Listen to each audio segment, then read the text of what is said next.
destiny na ang pupuntahan natin ngayon. Ha? Ayoko doon sa tinuro nyo.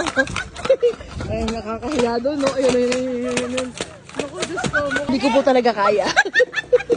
Pasensya na po.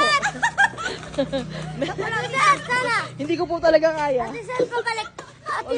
Tayo pa ang magbibigay doon sa mga yon.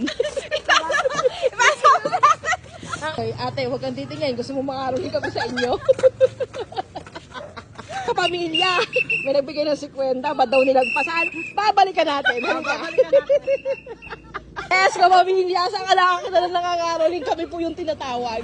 Bakit daw namin sila nilampasan? Eto yun, sila yun. Ayan. Eto po yung nag-advance na ng payment. Binalikan namin. Ayan.